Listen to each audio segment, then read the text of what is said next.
Of course, with talk of Thanksgiving also comes the dark and complicated history associated with the holiday, especially here in New England, where most of the Native American population was killed as Europeans settled on this land. A new documentary short sets out to tell the story of one tribe in particular.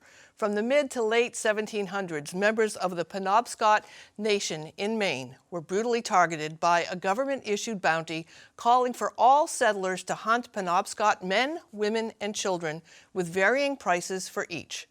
The film Bounty follows descendants of those killed as they read their ancestors' death warrants, reflect on those who were brutally murdered, and share stories of resistance and remembrance.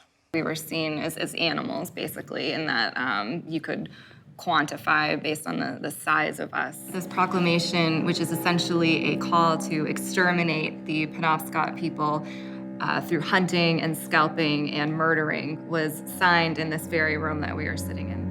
The memory of being hunted like this is in our blood, and it still scares us. I'm joined now by one of the co-directors of Bounty and a citizen of Penobscot Nation. You just saw there Dawn Neptune Adams. Welcome, Dawn. Thanks for having me. With Chris Newell, a member of the Passmaquoddy Tribe, executive director of the Abbey Museum, which explores the history and culture of Maine's Native people, and an advisor for the UPSTANDER project with help make this film. Welcome to you as well. Thank you. Hi, welcome as well. No longer executive director of the Abbey, now co-founder of Akomawt Educational Initiative. Great, thank you for that. I want to ask what it was like to be in those rooms. I'm struck about how often we go into those rooms to celebrate and marvel at our history and talk about what a success we are. And you're really taking this to a much deeper level to dig in and talk about the cost of that quote-unquote success. What were the feelings that you had when you went into that room to do this?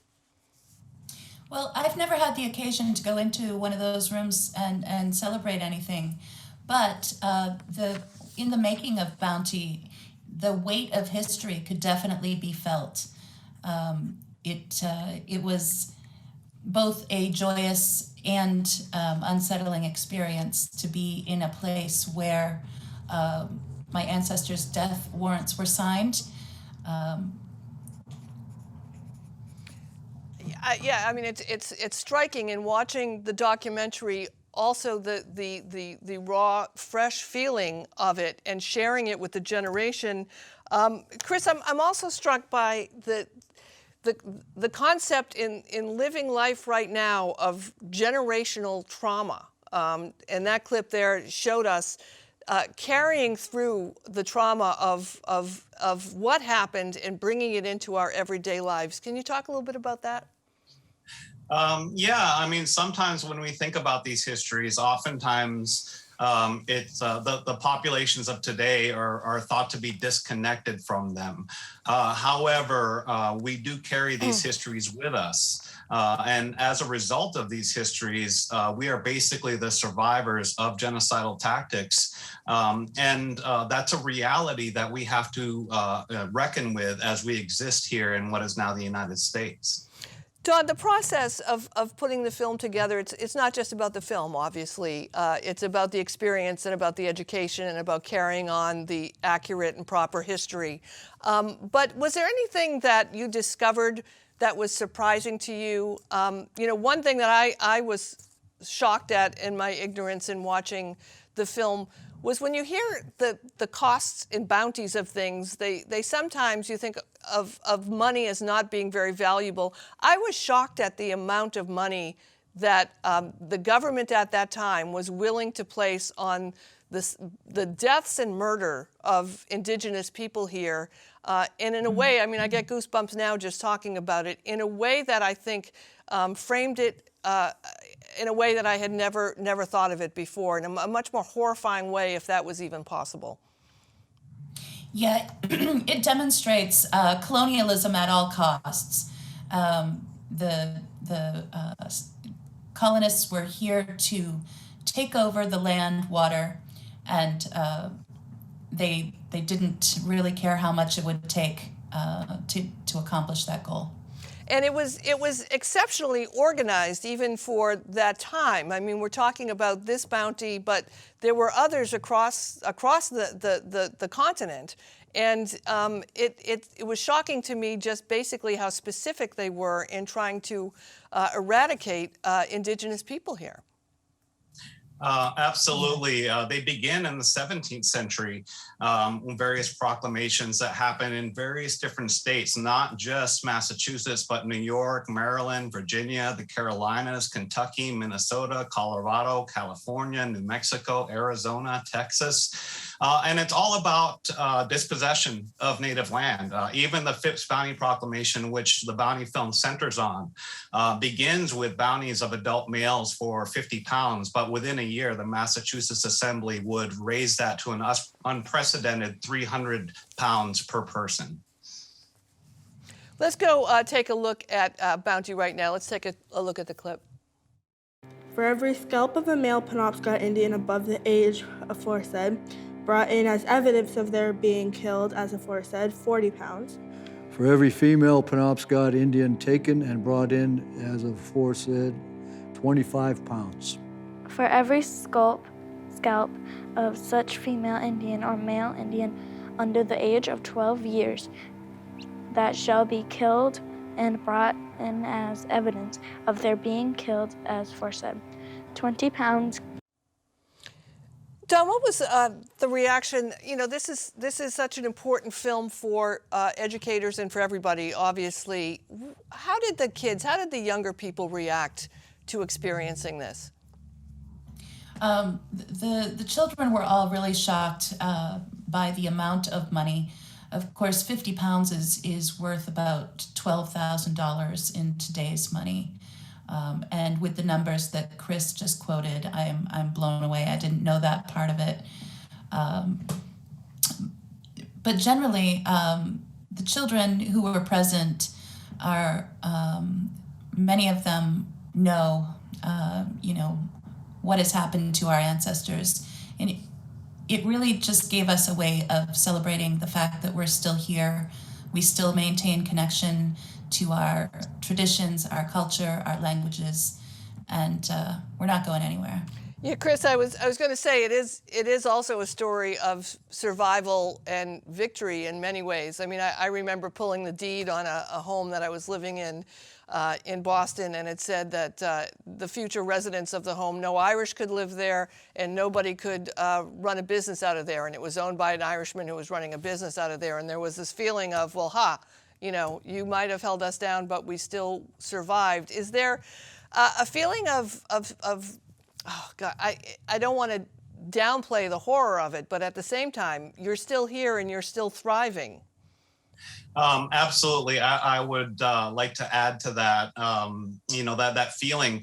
Esther Ann, who is one of the main figures in the film Dawnland, kind of describes it really well when she says at one point, there's only 8,000 Wabanaki left in the state of Maine. But then she says, but then I think there's 8,000 Wabanaki still here in the state of Maine. And that number alone lets us know that we are not alone. So even though Dawn and I come from different communities, and this is really tied to her community, historically, we were all tied together. And, this is a way for us to, heal together and, understand that we don't go through these, emotions just by ourselves, that we share them, but we also reflectively heal together with them. Dawn, I had the opportunity to talk to a number of Indigenous community leaders over Indigenous Peoples Day regarding the Boston Marathon, and the Boston Marathon having been moved to that day due to COVID. And in the beginning, the reaction to that was not one of happiness, but the event, therefore, was turned into a recognition or added on a recognition of Indigenous people who had run in the marathon and won the marathon and brought attention to their success, and also acknowledging the lands that were used that now the marathon runs on. And I'm wondering if you feel that we're at least the beginning in this nation of acknowledging the crimes and the genocide, but as well as hopefully bringing cultures together and us joining indigenous cultures in recognizing the importance it is in our civilization and in our humanity now. I do see hope ahead for all of us living together in kinship. It must have been beautiful to be there and witness that on Indigenous Peoples Day. Chris, is there opportunities here? We've had one of the things about COVID, one of the opportunities has been parents being, for good or bad, I guess, more involved in their children's educations, and often are looking for ways now to enhance that. Is there an opportunity here for parents being involved in their kids' educations to help broaden their understanding with accurate facts about Indigenous people here in North America in the past and also now and in the future? Absolutely. I mean, the films that are produced by UPSTANDER Project, which created the film Bounty or produced the film Bounty, also include free teacher's guides, which include tons of primary sources, to explore these hard histories. But also, Native people are now, managing and succeeding in the colonial education system. And so we have Native people that have achieved levels of PhD and are writing actively our own histories from our own perspectives. And I would seek out those individuals, if at all possible. First person perspective is so much more powerful than the third person interpretation we've been so used to since the 19th century. And Dawn, as you modeled in this film, difficult conversations can be had with children. Absolutely, and I believe it's vital, not just Indigenous children as demonstrated in the film, but all children. Children deserve to know the truth of what happened in this country. Chris, are there any final words that you have as we head into the Thanksgiving season and we're celebrating Indigenous people this month? Absolutely.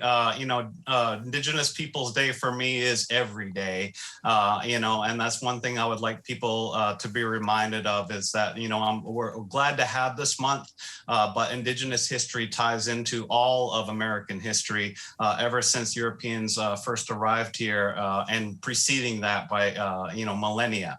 And so to be inclusive of us, in all aspects when it comes to major elements in especially American history and also in the makeup of the culture of America of today. Well, Dawn Neptune Adams, Chris Newell, I appreciate you both for joining us. Thanks so much, and I appreciate the work that you do. Thank you.